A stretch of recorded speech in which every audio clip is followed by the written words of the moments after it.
गेल्या विधानसभा निवडणुकीदरम्यान देवेंद्र फडणवीसांचं एक विधान चांगलंच गाजलं।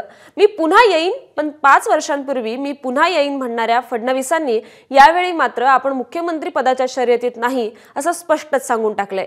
एवढंच नाही तर आपण भाजपच्या अध्यक्षपदाच्या शर्यतीतही नसल्याचं सांगत एकाच दिवशी 2 बॉम्ब फोडले।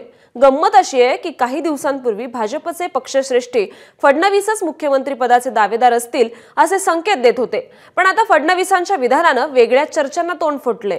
पाहुयात हा खास रिपोर्ट। मी पुन्हा येईन, मी पुन्हा येईन। जो काही पराभव झाला असेल, ज्या काही जागा कमी आल्या असतील, याची सगळी जबाबदारी ही माझी आहे। त्यांनी मला सरकारमधनं मोकळं करावं। देवेंद्र भाई को विजयी बनाना।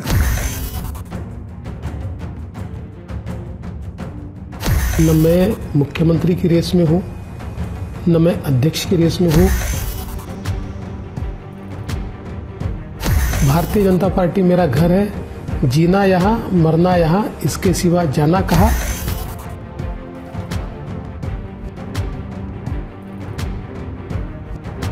मी पुन्हा येईन अशी राणा भीमदेवी थाटात गर्जना करणारे देवेंद्र फडणवीस आता मी मुख्यमंत्री पदाच्या शर्यतीतच नाही असं म्हणतायत। एका घोषणेत निर्धार आहे तर दुसऱ्या घोषणेत काहीशी माघार। या 2 घोषणांदरम्यानचा प्रवास विधानसभेच्या तोंडावर भाजपाचं धोरण अधोरेखित करणारा आहे असं म्हटलं तर चुकीचं ठरणार नाही। हे सगळं चित्र समजण्यासाठी थोडंसं फ्लॅशबॅक मध्ये जाऊया। मुख्यमंत्रीपदी एकनाथ शिंदे असले तरी महायुतीचे बिग बॉस म्हणून देवेंद्र फडणवीसांचंच नाव घेतलं जायचं। मात्र लोकसभा निवडणुकीत महाराष्ट्रात महायुतीची मोठी पीछेहाट झाली। देवेंद्र फडणवीसांनी पराभवाची जबाबदारी स्वीकारत मला मोकळं करा अशी पक्षश्रेष्ठींना साथ घातली।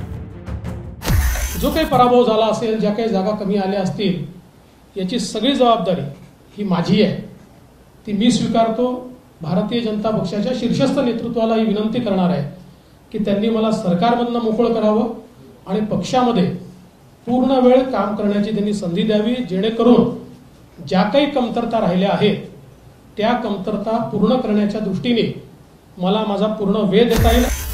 लोकसभेतल्या निकालासाठी महाराष्ट्रात सर्वात प्रभावी ठरला तो मराठा आरक्षणाचा मुद्दा, आणि हा मुद्दा लावून धरणाऱ्या मनोज जरांगेंच्या टार्गेटवर ना एकनाथ शिंदे आहेत ना अजित पवार, तर आहेत फक्त आणि फक्त देवेंद्र फडणवीस। हवालदार देवेंद्र फडणवीस, पण तुम्ही नाही दिलं, तुमचं एक बी निवडून येऊन देणार। मराठींचे पोरं भिकारी झाले पाहिजेत या तत्वानं, द्वेषानं आणि आकाशानं देवेंद्र फडणवीस मराठींशी वागले। मराठा आरक्षणाचा मुद्दा तापलेला असतानाच लोकसभेपाठोपाठ विधानसभेचं बिगुल वाजलं। जागा वाटपाचं घुराळ संपल्यानंतर मुख्यमंत्री पदाचा चेहरा कोण यावर चर्चा सुरू झाली। महायुतीच्या बाबतीत बोलायचं झालं तर अमित शहांनी पहिल्याच सभेत देवेंद्र फडणवीसांचं नाव घेत संकेत दिले। मात्र 2 दिवसांनी त्यांना आपला सूर बदलावा लागला। मैं महाराष्ट्र में 1.5 महीने पहले पूरे महाराष्ट्र का दौरा किया हूं। जहां जहां गया, विदर्भ गया, मुंबई गया, कोंकण गया, कोल्हापुर गया, उत्तर महाराष्ट्र जलगांव गया, जहां गया वहां एक ही बात है, महायुति की सरकार बनानी है, देवेंद्र भाई को विजयी बनाना है। अभी महाराष्ट्र में युति सरकार का नेतृत्व एकनाथ शिंदे जी कर रहे हैं। एकनाथ शिंदे जी हमारे मुख्यमंत्री हैं और चुनाव के बाद मुख्यमंत्री कौन होगा, तीनों पार्टियां इकट्ठा बैठकर इसका तय करेगी।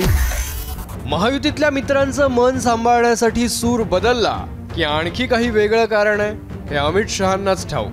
मात्र 2 दिवसांपूर्वी विनोद तावडेंनी मुलाखत देताना एक सूचक वक्तव्य केलं। निवडणुकांनंतर भाजपचं केंद्रीय नेतृत्व एकत्र बसून राजकीय आणि सामाजिक परिस्थिती लक्षात घेऊन मुख्यमंत्री कोण असेल हे ठरवतील। मुख्यमंत्री पदासाठी अचानकपणे इतरही काही नावं येऊ शकतात। राजस्थान आणि मध्य प्रदेशमध्ये जो प्रयोग केला तसा राज्यातही होऊ शकतो।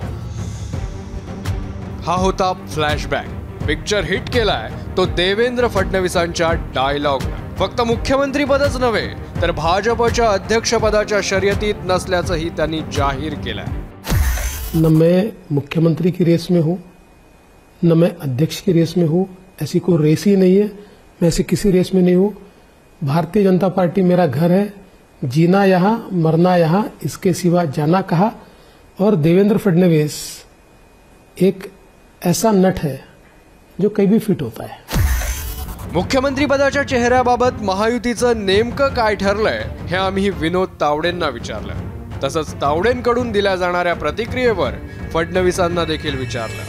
माझं असं मत आहे की निवडणुकीनंतर एकनाथ शिंदे, देवेंद्र फडणवीस, अजितदादा आणि केंद्रीय नेतृत्व बसून चर्चेत नसलेलं, नवीन, जुनं, अगदी पुरातन, अगदी नूतन जे असेल ते ठरवते। मुख्यमंत्री निवडणुकीनंतर हे तिघं आणि केंद्रीय नेतृत्व ठरवणार, त्यात जे नाव येईल ते होईल। विनोद तावड़े जी ने कहा है कि हो सकता है कि कोई अननोन चेहरा आ सकता है मुख्यमंत्री बनने के लिए। विनोद तावड़े जी राष्ट्रीय नेता है, विनोद तावड़े जी राष्ट्रीय महामंत्री है, वो दिल्ली में रहते हैं, दिल्ली की गलियारों की चीजें उनको मालूम होती है। मैं तो महाराष्ट्र का नेता हूं। दरम्यान मुख्यमंत्री पदाच्या चेहऱ्यावरून भाजपच्या गोटात सुरू असलेल्या घडामोडींचं राजकीय पंडित कसं विश्लेषण करतायत तेही जाणून घेऊया। महाराष्ट्रामध्ये भाजपने काही धोरणी पावलं टाकलेली आहेत। त्यातलं हे एक धोरणी पाऊल दिसतंय की मुख्यमंत्रीपद हे निश्चित अमुक एका व्यक्तीला जाईलच, याविषयी कुणी काही ठामपणे बोलायला तयार नाही। आणि विनोद तावडे हे असे नेते आहेत की पक्षाची जी लाईन आहे त्यांची विचारधारा ती सोडून भलतीच विधानं ते करणार नाहीत। तेही अतिशय जुने नेते आहेत, अनुभवी नेते आहेत। ज्या अर्थी विनोद तावडे अशी विधानं करतायत याचा अर्थ असा की भाजपच्या केंद्रीय नेतृत्वाने काहीतरी वेगळा विचार केलेला आहे। मुख्यमंत्री पदाच्या शर्यतीत नसल्याचं जाहीर करणाऱ्या देवेंद्र फडणवीसांना विरोधकांनी चिमटे काढायला सुरुवात केली आहे। देवेंद्र फडणवीस असं म्हणतात की मी मुख्यमंत्री पदाच्या शर्यतीत नाहीये। ते व्हॉइस क्लिप कुठे मध्ये व्हायरल झाली ती आणि वाटतं आणि नक्कीच नाही आहेत, कारण भाजप आणि एकनाथ शिंदेचे महाराष्ट्र द्वेष्टे मुख्यमंत्री कधी बनू शकणार नाही। खरंच देवेंद्र फडणवीसांनी मुख्यमंत्री पदाच्या शर्यतीतून माघार घेतली आहे। मी पुन्हा येईन ही घोषणा प्रत्यक्षात उतरवण्याचं स्वप्न प्रत्यक्षात साकारणं कठीण दिसतंय की या सगळ्या गोष्टी राजकीय परिस्थिती पाहता तात्पुरती केलेली तडजोड आहे की महत्वाकांक्षी मित्रांना अस्वस्थ न करण्यासाठीची रणनीती। ब्युरो रिपोर्ट, एबीपी माझा। एबीपी माझा, उघडा डोळे बघा नीट।